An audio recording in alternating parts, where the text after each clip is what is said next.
Welcome back to the Shifting Schools podcast. My name is Trisha Friedman, and on this week we have Sandra Chow as our special podcast series, The Power of Play continues. What I really love about our conversation today is that it's pushed me to think about how play can be such an asset for helping us get better at working collaboratively with our peers. Let me tell you a little bit more about our special guest. Sandra is the Director of Digital and Innovative Learning at Keystone Academy in Beijing. She's dedicated to preparing the next generation for their future.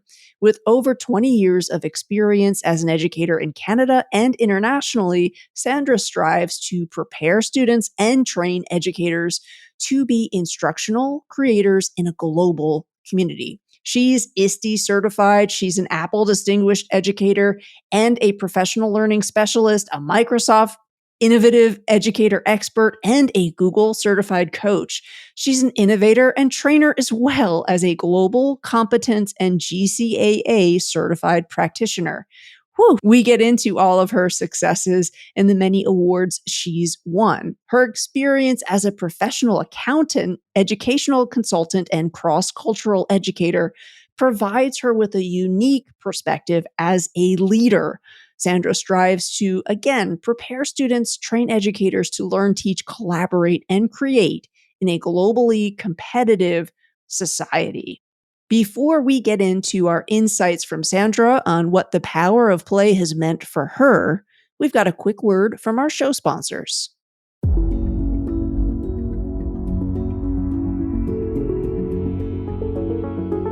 Discover the power of acknowledgement with Libra. In a world where every staff member's dedication shapes the future, recognizing their efforts becomes our mission. Libra transforms your school into a place where achievements, big and small, are celebrated daily, creating a ripple effect of motivation and pride. Join the recognition revolution with Libra, where every achievement is a cause for celebration. For more information and a free demo, contact me at jeff@shiftingschools.com today. Librarians, meet MacEnvision, the future of library management. With a student-centered design, MacEnvision's intuitive interface and seamless navigation ensures that your students find the information they need quickly and effortlessly. Discover how MacEnvision can transform your school at macen.com/MacEnvision.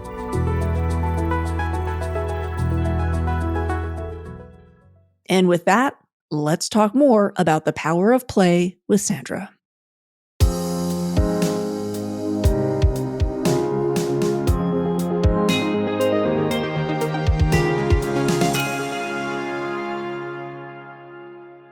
Sandra, you are in a really unique role. And in our series on the power of play, we've been asking folks to weigh in on one myth that they seek to correct through the work that they do. And you've got this really great job title. You are the Director of Digital and Innovative Learning. So how does that give you an opportunity to fight against myths that might be out there about play, the value of play, how we learn from play, or again, like why play matters? Do you have any thoughts on that? Actually, the title was one that I played with I love as one that. for my school, because originally it was Director of Ed Tech. And I felt like it was just very limiting to that's my role is just about technology. But when you look about future of education, that encompasses so many things, including design thinking or makerspaces, a lot of things that don't necessarily have digital technology in it all the time. And then, of course, like pedagogy, which I think definitely includes inquiry and play. So play definitely has a big part of what I do. And when I think about myths, one of the biggest myths, and I was reading like various articles on play, prepping for the show, but like the biggest one for me is that play is not just for early years or elementary school kids or younger people. I think I was looking up the definition of play, and in one of the definitions, it even said, especially for those who are younger. And I think that's the myth is play is for everyone. It's so important in middle school and high school development, but even in adults, it's such an important way for us to learn because you interact with people, you engage in problem solving when you're playing. There's just so many benefits when you're playing that you can remember, you can learn better, you can just interact and grow in many ways. That in my role, I do a lot of professional development, and if you want to help people understand how to engage in better pedagogy, what better than to have them engage in it themselves? So I think play is one thing that's super important in all ages and in all aspects of learning. More with you, especially in light of the kind of learning you're trying to lead. Technology can feel very high risk to people, I think, sometimes. And there's a vulnerability of, I think, trying to think through what a tool might offer in terms of pedagogical benefits, right? Especially if you don't know anything about it. But I think that when you're in a playful state, the Mhm. risk doesn't feel as high stakes. Like we might even be a little more willing just to try something out for the sake of trying it out. So I think there's real value, again, for adult learners, for educators. And I love that you pointed out the connections that we can make, because I've been reading a lot about the loneliness epidemic. I've been reading a lot about stress, burnout, I think is something in the educational landscape that we're talking about so much. And I do think that play offers, of course, it's not the silver bullet, but I think it is an important part of that recipe. And I agree with you. I think correcting that myth that adults don't need play is really important. But part of that is also making sure that play can be accessible. Before you and I started the call, we were talking about what public parks can do to make play a little bit more accessible.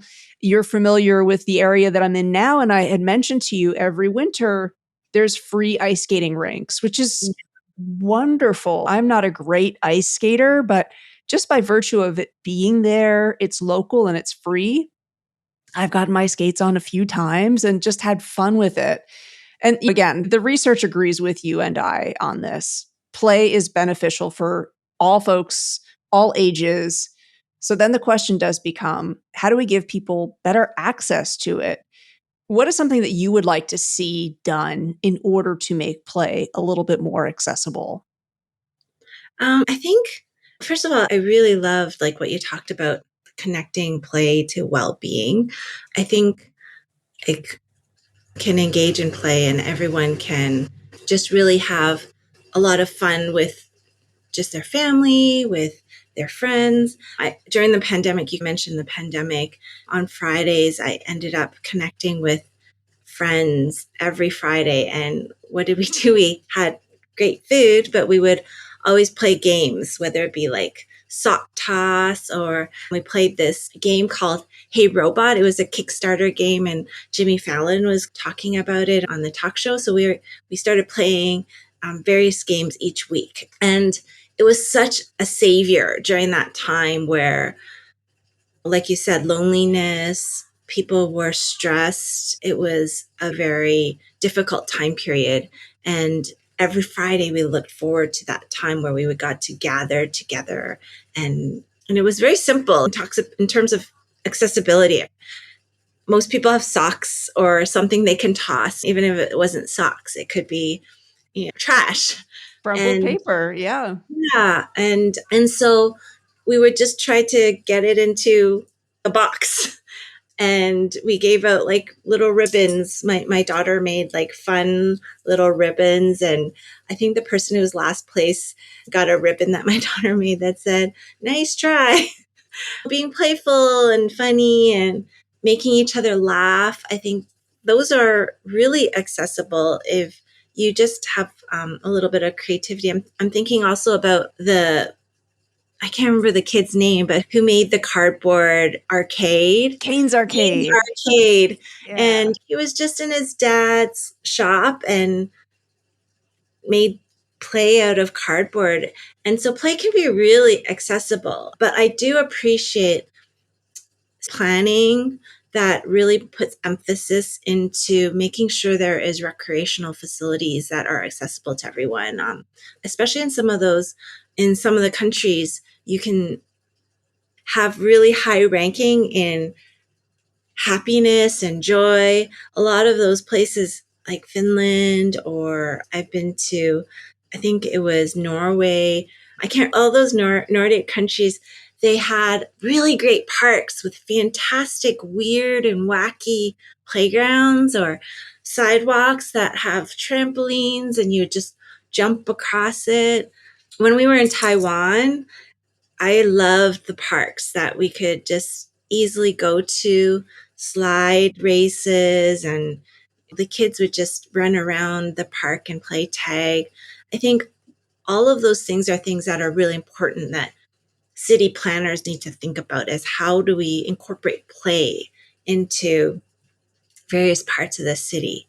But in terms of accessibility, if you just have a little bit of creativity as in whatever role you have, you could be a teacher and making sure there's puzzles around your classroom, or a librarian that makes sure there's like little games or chess boards. All of that can be made really accessible to people. Sandra, you have me thinking about how when this episode airs, folks listening are most likely enjoying some summer break, and how it might be a really great challenge just to be thinking about your own space. And as you were saying, little things can you do or shift so that your home becomes a little bit more conducive to play. And I mention this in part because listeners can't see this, but I'm noticing in your background, there's some art. And I'm thinking, when you have art in your home that you or a family member or friend has created, I'm looking at that and it just almost is subliminally making me want to I tinker with some watercolors. I'm not great at it. It's more about the process for me. But also, my wife and I guess this was maybe a few years ago, we were noticing the board games were always put away in a closet. And so we even forgot that we had them. So now they're out on a bookshelf where we can see them. And again, it's a little bit of a subtle reminder. Hey, why don't you play this game? Why don't you maybe think about inviting friends over to play this game? So it's almost like, how can I just leave hints to make Mm-hmm. time for play in my own home? Is that even leave a crossword puzzle out? Yeah. And I think sometimes maybe we think, oh gosh, I want to bring more play into my day. Do I have to block out 3 hours? No. Like, it might even be like, leave that puzzle out, like you said. And is it just you're going to spend 10 minutes on it each day? Or like when I'm having my morning coffee, maybe I'm like just trying to find one piece. So thank you for making me think about, like, summertime maybe is a really good time just to take on that challenge of what can we do to design for a slightly more playful life? I don't know. Yeah, no, and I know I love going to like gift shops or bookstores and like finding little things. And I'm in China, the land of like easy access to Taobao. And I filter through different things. Oh, this would be so fun to buy and just put in the office. Like, we have like an area where people come to find us a lot in our office because they're looking for a coach or help, and IT's right next to us. So they're always looking for people that, like you said, that few minutes that they're there. We have these little wooden blocks that you can stack. At one point, the IT team was like having a competition who could stack the most, and one of them like could stack like 15 up. And Wow. but yeah, or those magnetic things that can sculpt into different Mhm. shapes, or even those water oil jars that you can easily make your own. But people love to tinker with those things. Like, they're waiting and it's just fidgeting or whatnot. Yeah, they have fun. I feel like that's such a great alternative to do something tactile and meditative, even if it's just for 30 seconds, rather than pull out my phone, check my email. So I like that alternative is there, it's obvious, and people are enjoying that. Thank you for tuning in to Shifting Schools. Let's pause our discussion to spotlight Libra HQ, a breakthrough in using AI to deepen connections within organizations. Imagine an environment where every staff member feels truly seen and valued. This is the heart of Libra's mission. Libra transforms how leaders celebrate and recognize the personal and professional milestones of their team members. It's not just about reminders. Libra's AI dives deeper, offering insight into enhanced team cohesion and promote a culture where support and acknowledgement are paramount. Picture a school where every individual is acknowledged, from work achievements to personal victories, creating a culture of appreciation in just minutes a day. In these challenging times, where the demands on educators have never been higher, Libra offers a way for school leaders to lead with true empathy and compassion, ensuring every team member feels an integral part of their community's success. Discover how Libra can revolutionize your school's culture. For a demo, contact me at jeff@shiftingschools.com. Let's build a future where every educator and staff member feels connected and valued. And now, let's get back to our conversation. Sandra, you've worked with so many different teams. You've had many different roles in what has been an incredibly successful career for you in education, I would say.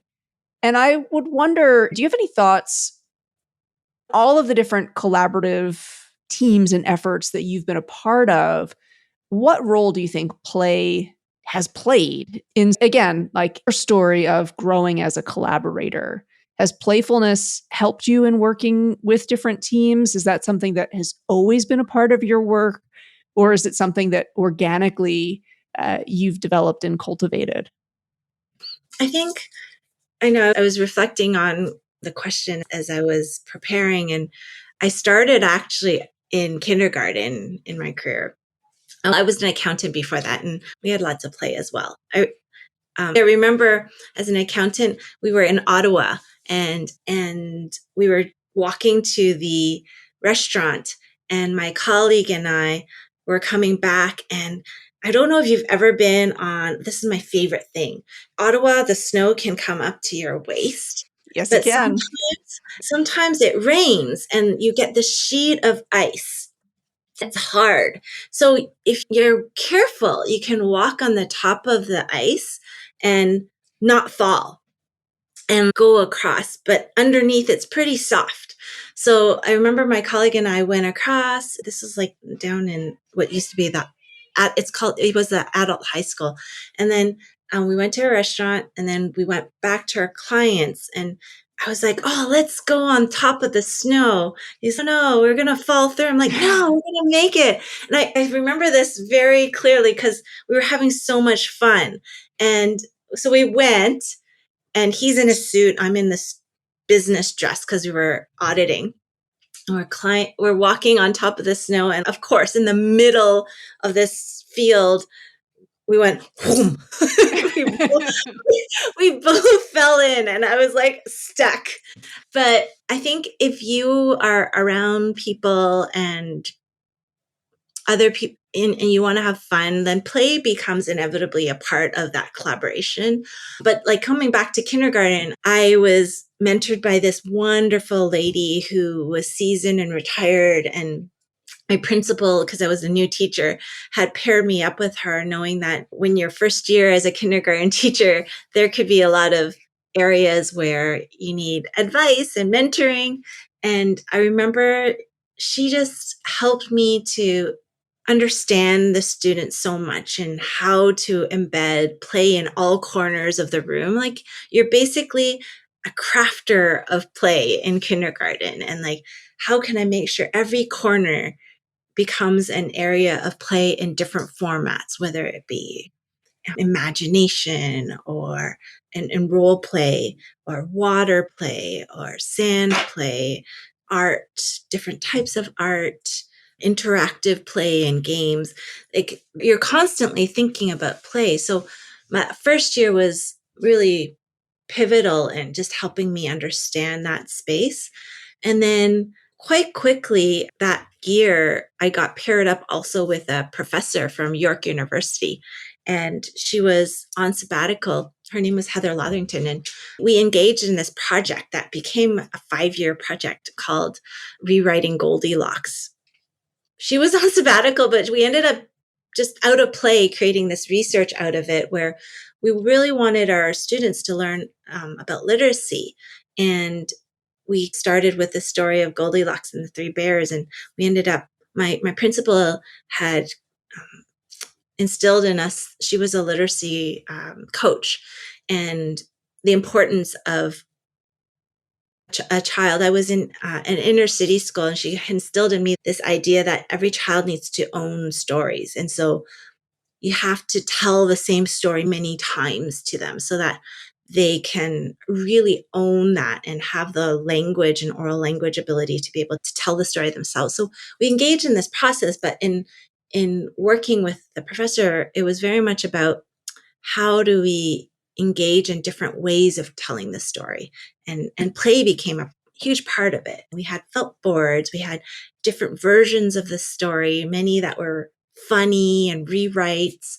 And then um, this kind of dates me back, but we would start creating digital stories with Kid Pix or Hyper Studio. And that was a huge part of that. Like the kids love playing and creating their own stories. And they ended up creating their own versions of Goldilocks and the Three Bears, and retelling it in their own ways, adding dumplings or turning the bears into fish or sharks. And it became we ended up doing this for a few years in different grades and with different stories in the end, and published with the reading teacher. And then she eventually published her research in a form of a book called Rewriting Goldilocks as well. But that also engaged me. This form of play engaged me in research, and that collaboration with somebody else morphed through the years. When I worked with other colleagues,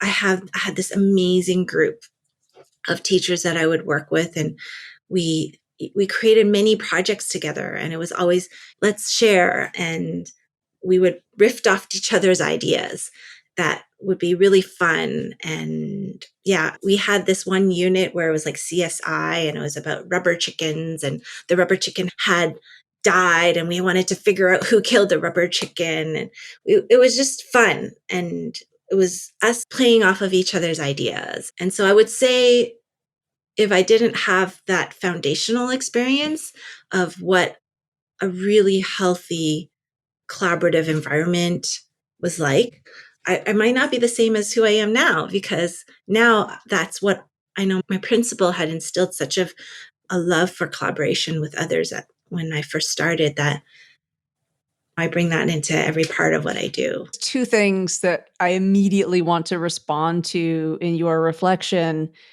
I think it's great that you had that experience, but it also strikes me that you have this inherent value for play. The story that you shared about falling through the snow and you were an accountant. And first of all, transferring from being an accountant to a kindergarten teacher, we could do a whole other episode on that life change. That's massive.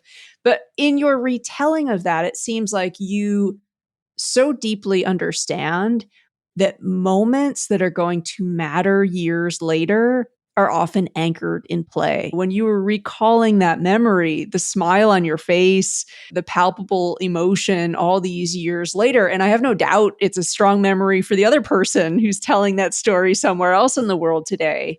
And so I think that when we can acknowledge memorable play is, maybe we can better design for it, is a great lesson there. But you also have me thinking a lot about this idea that collaboration needs to be playful. You talked about riffing off of one another and that it's a back and forth. And I am on this pattern now of bringing up my dog into almost every episode. But I feel like I've learned so much about play from my dog, and dog behaviorists say if you're observing dog play, it's healthy when they're taking turns, right? When one dog is not like hogging being the boss of it all, but they're having that exchange too. So I think this is a great thing. You mentioned as an accountant, you would do auditing. And I wonder for collaborative teams if there's almost like a playfulness audit to be done in terms of how often can people riff off of each other's ideas or be willing to step back and really hear maybe a critique of your idea and then a potential solution. And it's, I think, very easy to say, but it is a skill to Mm-hmm. hear someone else's idea that might run counter to your own, Yeah. to be a willing participant in that exchange for the benefit of the team. It's a mindset that not everybody has. Anybody that's been a collaborator knows this.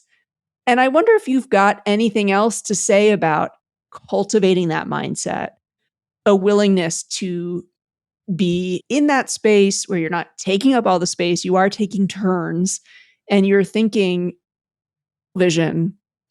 This is about the team, not necessarily my idea winning. Is there anything that you attribute to your ability to do that or your capacity for that? I can't say I'm always successful. I do remember some times where, what do you mean you don't want to collaborate? um, there, there are different personalities. And I think when it comes down to it, you have to get to know the people on your team and what kind of play is helpful. I remember, I think it was, I don't remember which article I was reading, maybe the one that you had sent or another one, but just there's different types of play. And some people are individual self players and they're still playing, but they might not be playing in a social way. And that's still okay. People, I think it's just they need, like, when it came down to looking up what play was, I'm just going to read it, the definition, because I found it was really helpful. It was like engage in activity for enjoyment and recreation rather than a serious or practical purpose. And so when you're in a team environment, it's really important to understand people and the characters in your team. And that takes time, and knowing what kind of play is helpful for them. The rowdy, loud type of play isn't for everybody. Board games aren't for everybody. I don't know why, they're so fun, but some people just want to be a puzzle person. And so I think allowing for the different types of play is important. Like you were saying, accessibility. I actually was an only child, so I always have like card games that I have up my sleeve that I've learned as a kid. I used to have this book called 101 Ways to Play Solitaire. So my kids, they're always saying to me, "Oh, I'm so bored. It's so boring." And I'd be like, and my other friend would always say, "Boring people are bored. Only boring people are bored." And so I think it's a matter of helping people understand like different ways that they can engage in play. And then I think you can also be trained to engage in different types of play as well. Being able to engage in board game play takes learning too. How to or lose, how to negotiate, how to read people. That takes learning. And I used to, in math class, do this activity called math science investigations. And it was actually developed by nuns. And it was very much a tactile way to learn mathematics and problem solving. And it was in one of these other times where I was engaging in action research, and I was really fascinated with math science investigation. I had the same principal. I have to give a shout out to her because she's my hero, my educational hero. Her name is Cheryl Page, retired in Toronto, but she had kitty litter boxes, collected those kitty litter boxes for me. And I would just go to this place in Toronto District School Board. They had this place called Arts Junction, like junk. And Mhm. a bunch of teachers would always go there and just pick up different types of like materials. So there would be like weird cogs or corks companies didn't want, and there'd be vats of them. So each kitty litter box, I would have like film canisters or weird shapes that I would collect, and then I would name them. Like one was called Thingamabob or whatnot. And so during math science investigations, I would give them a challenge: create 30, like for second graders, create 30 and show it in different ways. So some kids would start creating arrays with these Mm. various shapes. Some would create diamonds or like pyramids, or some would create patterns. But it took a while for them to get it, because some would at first start with like just a line. Here's 30. I counted 30. It was a quiet play activity. We would have music, and they would have 30 minutes just to show different ways of 30. And I would take pictures. And if they finished, they'd be like, I'm done. I'm like, oh, great. Try a different way. And it took time, because at first the kids are like, I'm done. And they didn't know what else to do. They just stand there. But doing this many times every week, they got into a rhythm where they could do it like for an hour, that whatever the challenge I give them, and really enjoy it. I guess all this to say can be also a skill that's developed. And I think we were talking about collaboration, but but I think that in doing so, then people can also learn that you can develop those skills of play and then collaborating with each other as well. Mackin Educational Resources has once again partnered with us for our summer mini-series. Thank you to Mackin for continuing to be a partner of the Shifting Schools community. Their new product, Mackin Vision, is the future of library management. Created with your students' need at the forefront, Mackin Vision offers a user-friendly interface that simplifies navigation, making it easy for students to find what they need. This state-of-the-art system includes features like intuitive browsing, secure multi-level access, multimedia searching, and whole school rostering. Additionally, it has a teacher library portal, aggregated dashboard, live analytics, and centralized reporting. Mackin Vision is designed to streamline your school's library operations.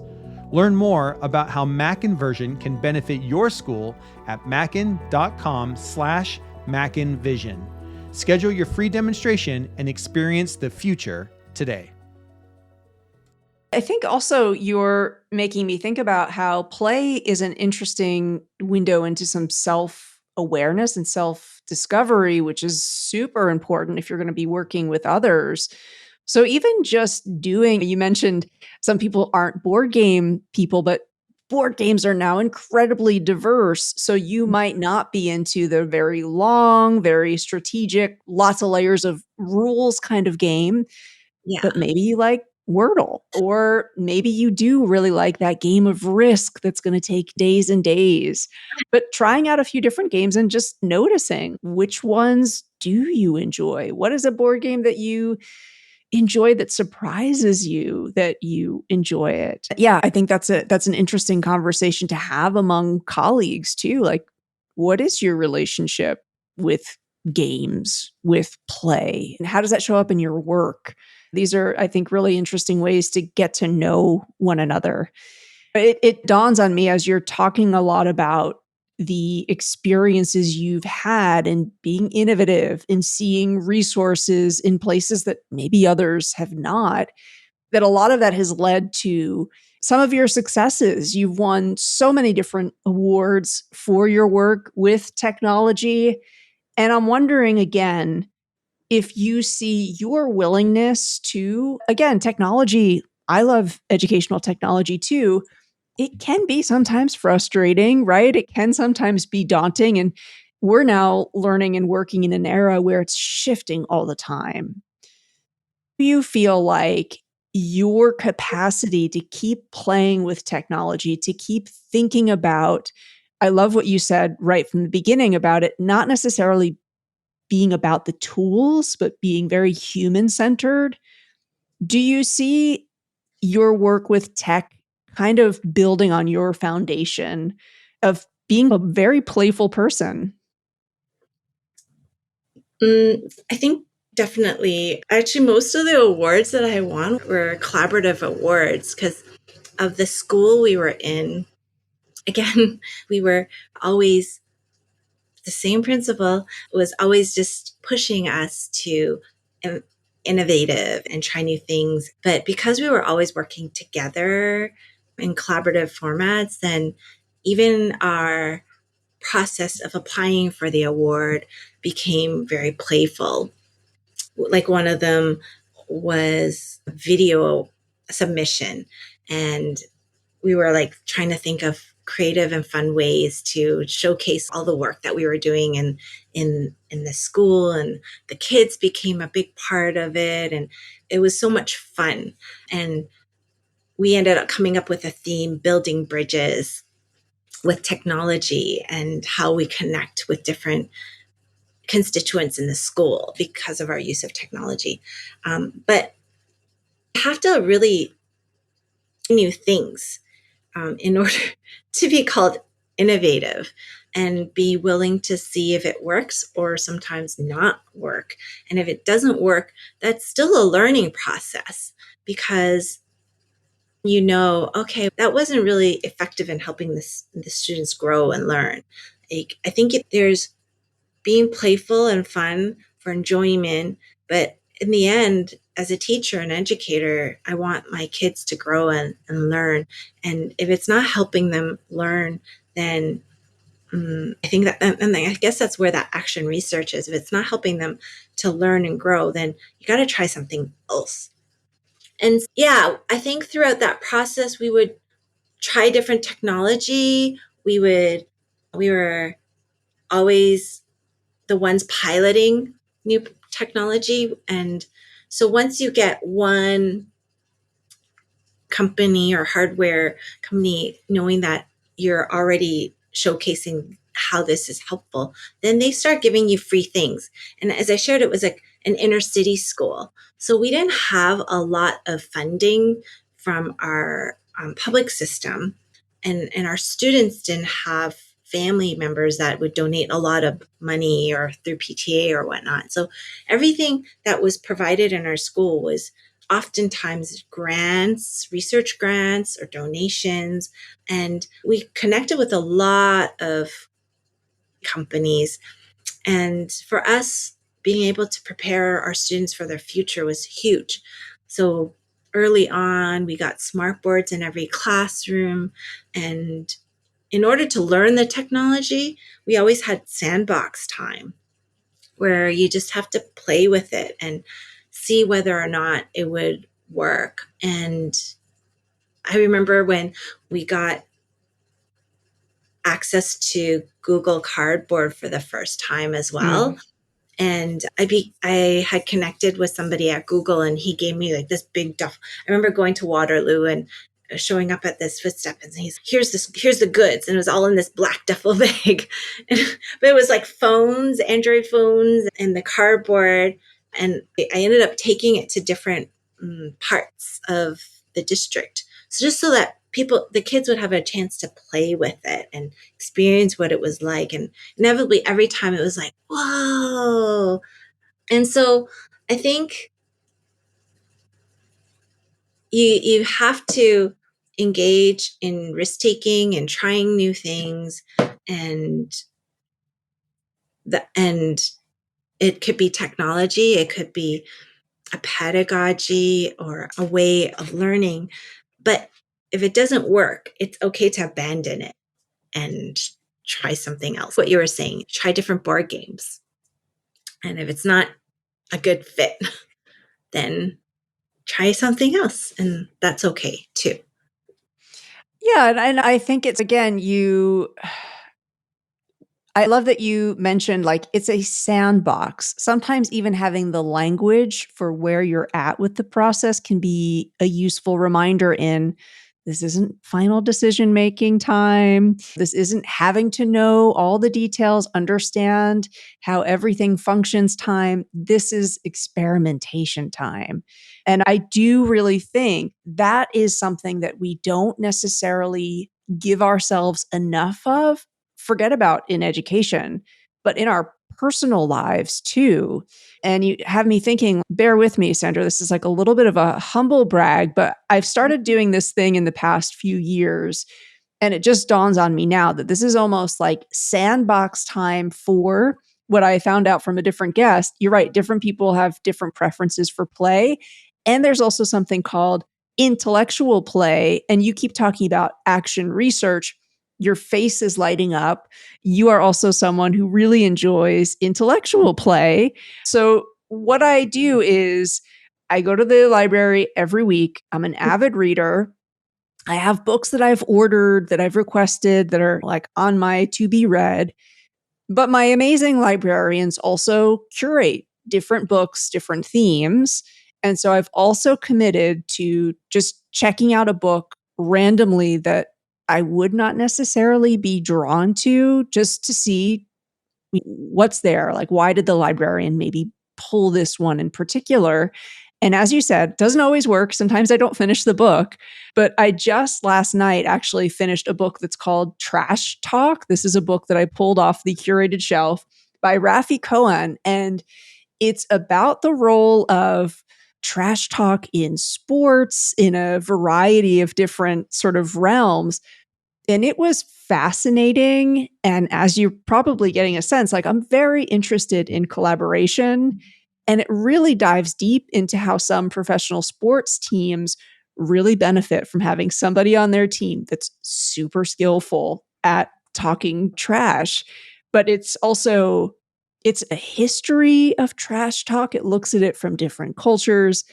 But if I only were just picking out like the books that I want to read, that never would have come into like my media diet. So sometimes I think it's like we need to take risks. That's not a huge risk, but like how can we disrupt our own patterns and invite these surprises to make their way to us? And I think especially you're leading innovation, right? I'm guessing you also need to be getting sources or connecting with people who are going to get ideas in front of you that you would not necessarily step into yourself.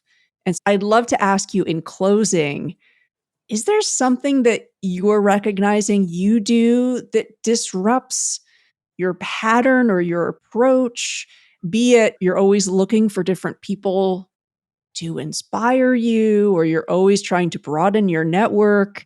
Is there something that maybe comes to mind that you clearly are an intellectual risk taker? Is there something that you're doing that's habitual that you think fuels that? Yeah, I think it's important to find a network of people that can really stimulate your creativity. I think that's really important. We all think differently and we all have different experiences. And I think in order to grow, it's helpful to have those different perspectives coming into your life to think about how different people might react or enjoy play in a different way or enjoy learning in a different way. And so for me, making sure you're surrounded by people who are, or not surrounded, but at least finding those gems of people that you can connect to regularly who can think differently and help you to in different ways is super important. I'm just thinking like you there are times when you can be a little bit down or Eeyore-ish or just I don't feel like doing anything and you just need that little nudge. And so it's important to be around others who can be playful and nudge you. And then the other one is just having those different ideas. I think one of the reasons why I was sharing with another colleague of mine why I think it's so important to go to conferences or join groups like Apple Distinguished Educator or Google Innovators or whatnot is because in those realms, I found different people that I can connect with who are playful or who are creative and innovative in their own different ways. And it inspires me to do different things. I went to the 21st Century Learning Conference, I think 2 years ago at Verso, and attended Joel Birch's session on Lego Serious Play. And it inspired me then to, when we were doing our team retreat, incorporate Lego Serious Play into our retreat, into thinking about our goals, into thinking about reflecting on our year. And my team had so much fun, like where we were just building and sharing about our structures. But it was also meaningful. But I don't think I would have thought about it or had the language to think about it had I not attended his session or interacted with other people or even engaged in it myself. So I think it's really important to have those opportunities to be exposed to those different ideas and be around people who will just you spark ideas. Love that. And I think sometimes too, as a self-proclaimed introvert, I know that going to a conference can sometimes feel like really overwhelming. And it can be, but your anecdote there about Joel's leadership, I've really, as I've aged, I've learned to try and not feel like I've got to do all the things, learn everything, but what is one new learning I can walk away from a conference with? Because I think often when we really try to hone in on quality and what is a thing that I can bring back and build on, that's a much, for me personally, it's a much better goal than trying to get, sometimes the sessions are back to back to back to back. Mm-hmm. That example that you gave, I think, is a great illustration of if you hear somebody say, I've only come back with one idea, maybe Mm-hmm. that sounds, oh, is that not a good return on investment? Your example there absolutely is like the power of one big transformational idea that you're going to continue to play with can be super powerful. Yeah. I think, yeah, there's so many conferences I've been to where try one thing. It's so true. Like quality over quantity is always good. And I think the same with finding those thought partners. You don't need 100 thought partners. I think there's the Dunbar number. Sometimes like 100 is the most friends you can have, but like intimate, close friends, maybe three. And I had mentioned to you, Carrie Lee and Clint, earlier during COVID, like during that time, we had this WeChat group that was just the three of us. And we ended up calling ourselves the Get Along Gang after this like childhood cartoon show. But yeah, I didn't need a million people to bounce ideas off of. I just needed two at that time. What are you doing? Help. Yeah. And I think, Sandra, that's a really great lesson and conversation for you as an adult to be modeling for the younger folks in your life. We had a guest on the show over a year ago who said something that's really stuck with me. She said that as adults, we really need to ask ourselves, what is the story of adulthood that we're telling to children? And she was talking about her research in terms of how there's a real trend, especially in North America, for some of the traveling sports leagues to take over all of the time of the family. And she was saying, if your child never sees you enjoying your own adulthood life, Mhm. what's that telling them? And I think your message about having a few close friends is a lot more powerful than having like 1,500 connections on Instagram is again another great lesson. And I love the idea that young people know like that relationship in part was built by play. That's beautiful. Yeah, I think if I could laugh with whoever I'm close with, that's like the most important. You can be yourself. You can just feel comfortable. And I'm borderline introvert, extrovert. I don't need a ton of people, but if I can have like good people at a conference that I could just sit with and laugh a lot with, then I'm really happy. Or definitely on a Friday night where we can just play sock toss. It's really fun. All right, folks, that's your summer challenge. Play some sock toss. Sandra, I have no doubt when folks are going to a conference and they're at a table with you, they very much feel like, okay, I've got one person I've connected with who is definitely going to be inspiring. Thank you for talking to us about play, the role that it's played in your career. And I look forward to continuing to follow your journey. Thank you so much for coming on the show today. Thanks for having me. It's really fun.